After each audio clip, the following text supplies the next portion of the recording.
Welcome to the channel, Gaming Army. This video finds us checking out a Javelin.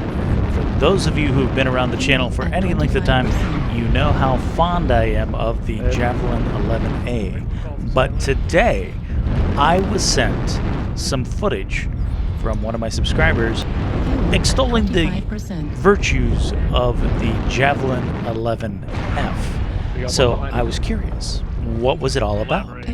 So that's what we're going to do. We're going to check out this first portion is game footage courtesy of Major PETA, and it looks like we're playing Domination on Hellbore Outpost in a Javelin 11F. And his loadout is very interesting. ERPPC and 6 machine guns. So let's see what kind of shenanigans we can get into. I'm understanding the ERPPC. He's using the jump jets and maneuverability of the Javelin to harass the enemy, getting in jump shots and taking targets at range.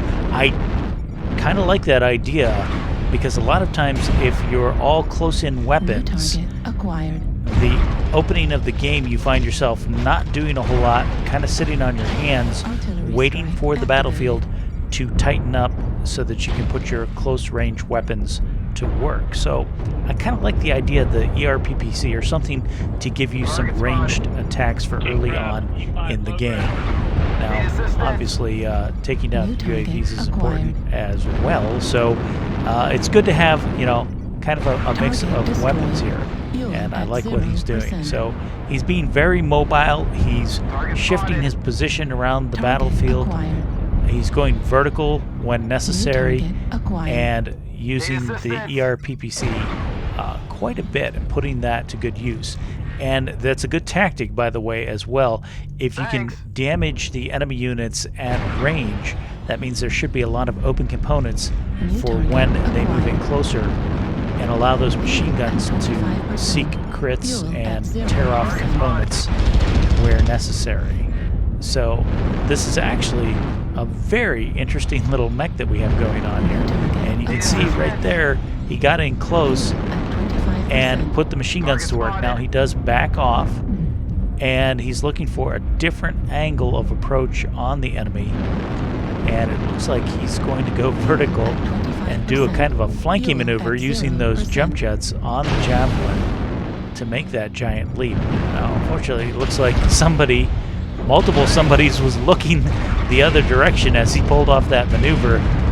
If they had been facing forward, that would have been a beautiful maneuver. As it is, he gets his right leg open, but he is able to do quite a bit of damage with those machine guns and causing probably some major chaos running through the enemy line like that. So it still was a pretty gutsy move on his part. So I got to give him credit for that. And again, if they hadn't been looking for it, he probably would have gotten away with a lot more damage. And that's probably why they saw him coming. Looks like a UAV city over there. And now he's taking fire from UAVs or enemy locks. The missiles are real. So looks like he's going to reposition again, get out of dodge, protect himself. Since that right leg is open, his rear center torso is nice and orange, so he's got to be careful now. And it looks like one of his teammates has found a stealthy unit there, and it's an Enforcer ghillie, the PPC, negating his ECM so everybody can see him and he can get a lock on it. Now his teammate is going left around the bend to engage the ghillie, and the Major's going to the right, kind of get him in a pincer movement. And here comes the ghillie trying to get away, and instead he's forced back to face the teammate, the Timberwolf. And while he's doing that, the Major's putting those machine guns to work and chewing through lots of armor. He has a very weak CT now on the Enforcer, which is good to see. His legs are damaged, and he's got to be careful that he doesn't get himself legged.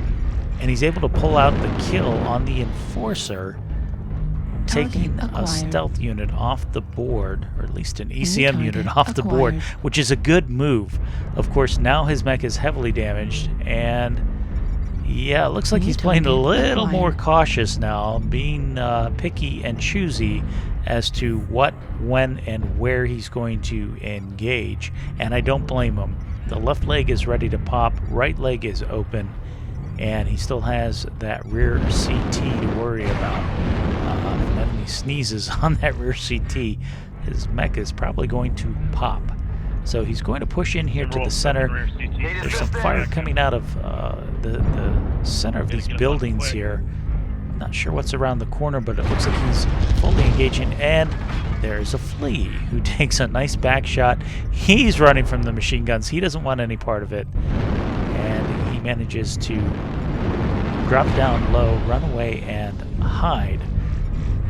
Parting shot from the PPC doesn't connect, but that's okay. He's scared away the flea, and there's another unit down here with him as well. New target acquired. So the Major is doing some hunting right now, and there's something right, and there it is. And it's a hunchback with missiles, so he's got to be wary of the lasers. The hunchback manages to take the left leg, so now he's got to worry about his mech being fully destroyed.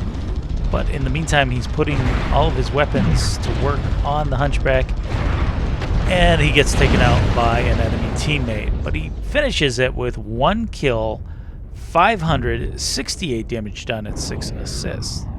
Now, moving over to our next drop, this is a domination match on Viridian Bog, and after watching the Major's footage, I said to myself, I've got to give this mech a try. So my build is slightly different. I've elected to go with 2 light PPCs in the right torso. There are 2 energy slots in the right torso, and you can mix and match however your playstyle fits you best. You could go medium lasers, ER PPC, snub-nose PPC, or 2 lights. I've elected for the 2 lights.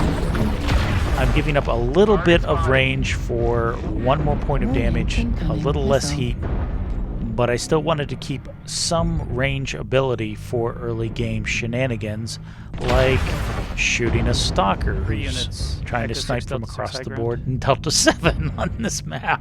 So we're going to have a little bit of fun with him, just doing some chip damage at this distance and annoying the heck out of them. We're also keeping them stuck. I've already called out their position to my teammates. They're not moving, obviously, so they're going to sit there, and the rest of my teammates are going Fox 5, Delta 5. So the units that are stuck out there are pretty much, I would say slightly negated, just because they don't have many targets to shoot at. They're shooting at me, generating some heat, wasting ammo, whatever, but they're not focusing any of my teammates, and that's good. And it's going to take them a while to reposition from out there. Meanwhile, it looks like the real action is starting to heat up in Delta 5, specifically on this back side. There's a medium unit on the other side of the rock, and there's an assault that I'm watching on that right side. He's going to try and probably cross that open area from the high ground towards Delta 4. And in fact, yep, there he comes, Gargoyle. Unfortunately, I didn't lead my shot well enough. That would have been nice if I could have landed some damage on him, but he did cross and drop down with his friend. So we're going to drop down and push into that as well. My teammates are also going in that direction. And here's the best part. Again, those snipers or long-range units that were stuck in the outskirts are pretty much out of the game at this point, unless they reposition, because the fight's happening where they do not have a field of view. But we have a good field of view. This is definitely a target-rich environment. There are several units to choose from. There's an Ebonjag who's very pesky, and he is on the stairs there. Another unit trying to break to our left. I want to use my PPC on that Ebonjag and make sure that I keep negating his ECM as best as possible so that my teammates are aware of his position. And they seem to be very aware of his position. And now we'll put our jump jets to use. There's a Mad Cat Mark II, and he cannot be allowed to live much longer. We've got to stay focused on him. I know I'm taking some damage. In fact, there goes my right arm, and I think it was the Ebonjag working me over, but I want to get that Mad Cat off the board. His right arm is gone, right torso is open, CT is open. He's taking lots of damage, but we want to get that off the board as quickly as possible and get a leg up on the power curve and tonnage. And there goes not only the Mad Cat, but the Ebonjag. My teammates took down the Ebonjag as well. There's another enemy unit hiding behind the tree here. Let's see if we can engage. Get a quick snapshot off with our PPCs, and then we'll switch over to machine guns, doing some damage on him. And it is an Orion. He's facing down my teammate, but it's allowing me to do some work, but now he's fully focused on me.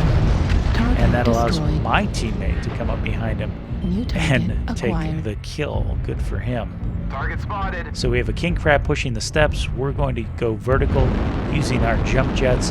And there is an enemy raven. So we're going to push this raven. Again, he doesn't want anything to do with my machine guns.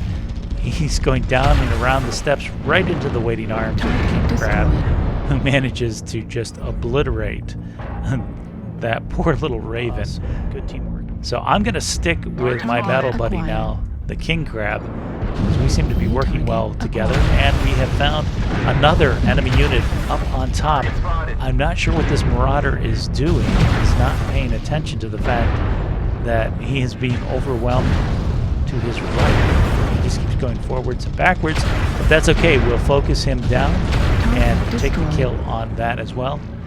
We are way ahead on the power curve, and now we found another enemy Mad Cat. He's in the low ground, engaged with one of my friendly units, so we'll do some jump shot shenanigans with him and steal the kill from him. So we finished that off with 1 kill, 9 assists, 671 damage done.